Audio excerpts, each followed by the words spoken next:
ये इलाका अफ्रीका के दूसरे इलाकों की तरह मांस के लिए जंगली जानवरों के अवैध शिकार से परेशान है। ये एक युद्ध है जिसकी एक ओर पैसे के लालची पोचर्स हैं और दूसरी तरफ जान हथेली पर रखकर घूमने वाले एंटी पोचिंग टीम के लोग हैं। यहाँ रहकर मैं इन पोचर्स के दिल दहला देने वाले शिकार के तरीकों को समझ रहा हूँ। मुझे उम्मीद है कि मेरी जांच के जरिए पोचर्स के खिलाफ चल रही इस जंग में मैं जानवरों के संरक्षण में काम आ पाऊंगा।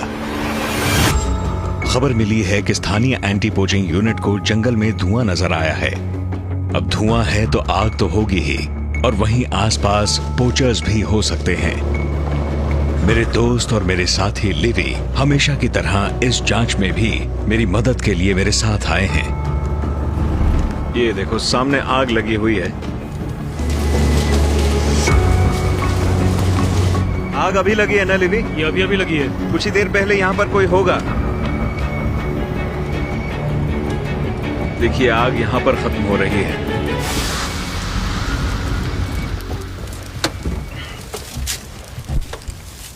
मैंने पहले भी पोचर्स को इस तकनीक का इस्तेमाल करते देखा है। कई साल अफ्रीका में बतौर गाइड काम करते वक्त मैं इंसानों की जलाई ऐसी आग देख चुका हूँ। वो लोग जानवरों को डराते हैं ताकि जानवर इनके ट्रैप्स की तरफ दौड़ें। जानवरों का पूरा झुंड आग से बचकर भागते हुए उनके ट्रैप्स में फंस सकता है, या ये भी हो सकता है कि वो इसीलिए आग लगाते हैं ताकि नई ताजी घास यहाँ से उग सके। देखिए यहाँ की घास जल चुकी है। अगर आप लोग यहाँ, मैं राख हटाता हूँ, ये यहाँ घास के जले हुए टफ्ट्स हैं। देखिए अब यहाँ पे ये होने वाला है कि ये जितने टफ्ट्स आप देख पा रहे हैं ये फिर से उगेंगे। जल्दी ही यहाँ छोटी छोटी हरी घास उग जाएगी जिन्हें खाने जंगली जानवर यहाँ आएंगे। तो वो लोग इस पूरे इलाके में स्नेयर्स लगा देंगे ताकि जानवर यहाँ चरने आए तो उन स्नेयर्स में फंस जाएं। अब आप कल्पना करके देखिए कि अगर आप जान जाएं कि जानवर कहाँ आएंगे और उस पूरे इलाके को आप ट्रैप्स और स्नेयर से घेर लें, तो ऐसे में जानवरों को बचाना मुश्किल है। मुझे यकीन नहीं होता। किसी भी क्राइम सीन की तरह जांच का सबसे पहला कदम है सुराग की तलाश करना। तो वो लोग यहीं से आए होंगे, है ना? हाँ, ये देखो, ये आने जाने का रास्ता है। मुझे लगता है वो हमसे डर के भाग गए, क्योंकि हम लोग उस तरफ से आए हैं और आप देख सकते हैं ये हिस्सा पहले ही जल चुका है। और जाहिर सी बात है कि वो लोग उस तरफ को भाग कर गए होंगे हमारी गाड़ियों की आवाज सुनकर, क्योंकि उन्होंने आधा ही मैदान जलाया था और हमने उन्हें रोक दिया। जब आग गलती से लगती है या अपने आप लगती है तो ऐसे नहीं जलती। ये तो रास्ते के दोनों तरफ जल रही है। मुझे यहाँ कोई निशान नहीं दिख रहे लिवी। नहीं, मुझे बिल्कुल शक नहीं है कि ये आग जानबूझकर लगाई गई है। बदकिस्मती से ये जो यहाँ पगडंडी के आसपास जो घास थी वो बिल्कुल जल के राख हो चुकी है। ये देखिए, और इस राख की वजह से इस पगडंडी पर जो पैरों के निशान थे वो भी अब दिखाई नहीं दे रहे हैं। इस तबाही की तो कोई सीमा ही नहीं है। दिन ढलने के बाद भी मैं और लिवी सुराग की तलाश में लगे रहे, पर हमें कुछ नहीं मिला। ये पोचिंग का एक बहुत ही लापरवाह और खतरनाक तरीका है। फिलहाल तो ये आग काबू में है, लेकिन अगर हवा ने साथ दिया होता तो ये आग बहुत बड़े इलाके में फैल सकती थी, जिससे इसका प्रभाव एंटी पोचिंग टीम की जद से बाहर के जानवरों पर भी पड़ सकता था।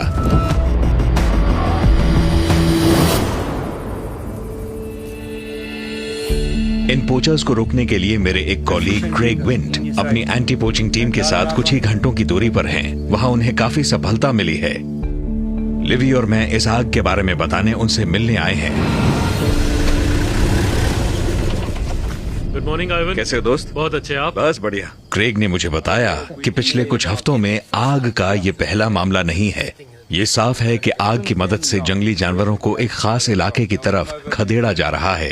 क्रेग की टीम के साथ इलाके के नक्शे पढ़ने के बाद हम अपनी गाड़ियों पर सवार होकर इन पोचर्स के सुराग ढूंढने के लिए निकल पड़े। ये एंटी पोचिंग स्काउट्स इलाके को बहुत अच्छी तरह से जानते हैं और लगातार उन पगडंडियों और रास्तों की तलाश में रहते हैं जिनका इस्तेमाल पोचर्स करते हों।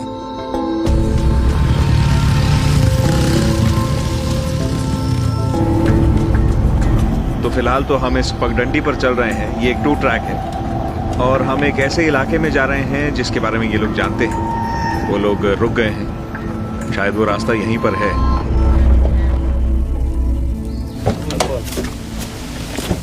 वो कह रहे हैं कि पगडंडी पर साइकिल के टायर के निशान मिले। जरा दिखाइए। साइकिल के निशान है। ये रहे, देखिए 3। तो ये लोग कह रहे हैं कि यहाँ पे 3 बाइसाइकिल्स के निशान हैं और कई लोगों के पैरों के निशान भी हैं। पता नहीं कितने लोग हैं, मगर ये बात साफ है कि ये निशान काफी ताजे हैं। आमतौर पर स्थानीय लोग इस दूर दराज के रास्ते का इस्तेमाल नहीं करते हैं। ऐसे में ताजे निशान मिलना मतलब पोचर्स करीब हैं। और जल्दी ही लिवी की तेज आंखों को कुछ दिखाई दिया है। ये पैरों के निशान आज के हैं, देखिए। ये हील है और यहाँ बीच में एक लाइन है, देखिए।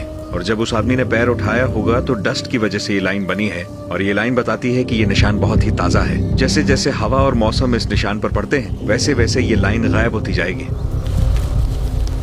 आगे का रास्ता तंग है और पैरों के निशान भी ठीक से दिखाई नहीं दे रहे। मगर क्रेग के एंटी पोचिंग वेटरन्स और लिवी की तेज आंखें हमें आगे ले जा रहे हैं।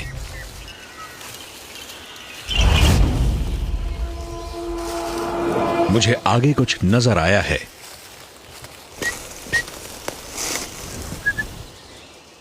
आगे आग जल रही है और एक रैक पर मांस लटका हुआ है।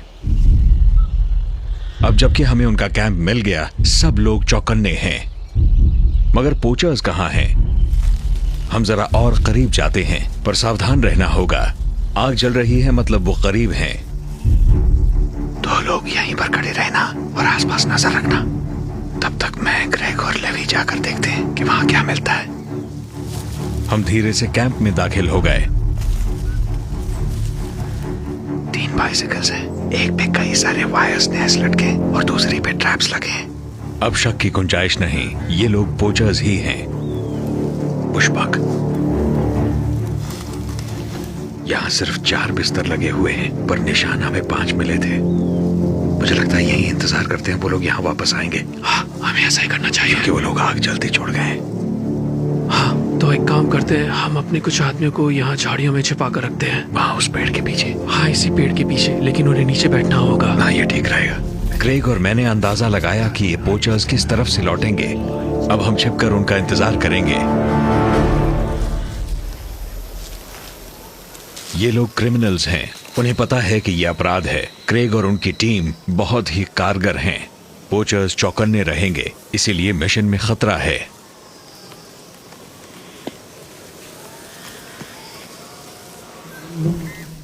आग बुझ चुकी है। आग में से अब सिर्फ धुआं निकल रहा है, पर मुझे पक्का यकीन है वो लोग आज ही लौट कर आएंगे।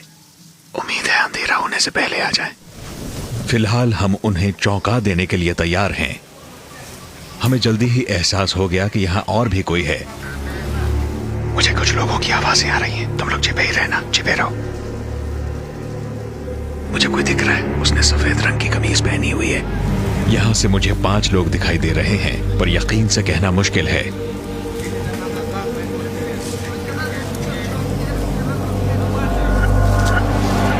उन्होंने हमें देख लिया।